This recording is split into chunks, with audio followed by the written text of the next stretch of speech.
Hello everyone, আসসালামু আলাইকুম। আজকে আমার ভাই চলে যাবে বাইরে। অনেক দিনটা এসেছিল ঈদের সময়, তাই সবার মন খারাপ। আর নিয়ে যাওয়ার জন্য পরাঠা নিয়ে নিয়েছে, আলু ভাজা নিয়ে নিয়েছে, আরও এখানে দুটো কটা ভাত খেয়ে নিল। আর বাইরে যাওয়ার জন্য রেডি। আর বন্ধুদেরকে বললো চল তাড়াতাড়ি বেরো, আমাকে রেখে আসবি বাগনান অবধি। বন্ধুদেরও মন খারাপ, ওকে প্রতিবারই নিয়ে যায়, নিয়ে আসে, আর একসাথে থাকে। আর নাইসা মনে করছে আমাকে রেখে চলে যাচ্ছে কেন মামা, আর ডাকছে পিছন দিয়ে। নাইসা কান্না করছে, ওর মামা মনে করেছে যে ওর মামা ঘুরতে চলে যাচ্ছে, ওই জন্য। আর আমাদেরও সবার মন খারাপ। তারপরের দিনে সকাল হয়ে গেছে, দেখছি মা থালা মাজছে। আর আমি তাই ভাবলাম একটু ঝাড়ু দিয়ে দিই, লুকিয়ে লুকিয়ে ঝাড়ু দিচ্ছি, কারণ মা রেগে যাবে।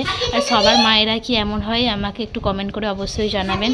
আমি যখনই আসি আমার মা আমাকে কিছু কাজ করতে দেয় না, তবুও উনি বাইরেটা ঝাড়ু দিয়ে দিচ্ছে। তারপর নাইসা নানা ভাই এনেছে নাইসার জন্য দুটো জেমস লজেস, নাইসা খাচ্ছে। বাই গাইস, আসসালামু আলাইকুম, আল্লাহ হাফেজ। দেখা হবে পরের মিনি ব্লগে।